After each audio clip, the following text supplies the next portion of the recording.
cooking serye. For today's video, magluluto tayo ng pinakbet or pinakbet na sili with patola. Kaya tara let's, ang sangkap ng gagamitin natin ay sibuyas at bawang, sili, patola, kamatis, daon ng sibuyas, bagoong, baboy. Tinubigan ko muna yung baboy hanggang sa matuyo at magmantika. Ganyan kasi yung technique na ginagawa ni Mother Earth. Tapos, lalagyan ko siya ng konting mantika. Tapos, pag nag-golden brown na siya, tsaka naman natin igigisa yung sibuyas at bawang. Yes, pinagsabay ko na talaga sila para wala na pagtatalo kung ano ba dapat unahin. Basta ang mahalaga, mag-isa silang dalawa.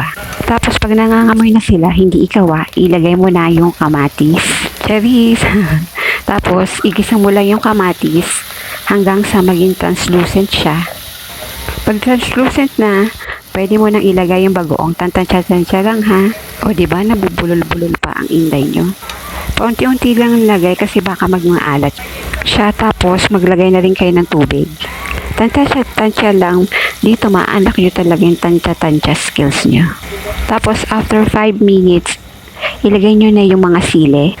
Hindi yan maanghang ha. Tapos, takpan nyo. Tapos, after 10 to 15 minutes, buksan nyo. Tingnan nyo kung naluto na ba siya. Tapos, halu-haluin nyo. At syempre, tikman nyo kung okay na ba sa taste pad nyo yung panlasa niya. I mean, lasa pala. Tapos, ilagay nyo na yung patola.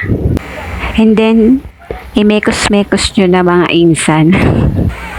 Tapos, hayaan nyo lang siya hanggang 10 to 15 minutes. Pagluto na, ilagay na yung daon ng sibuyas. Pero optional lang naman siya. And then, we're done. Pagpasensya nyo na yung voice over ko. First time eh. Thank you for watching. Please like, share, and subscribe. Bye!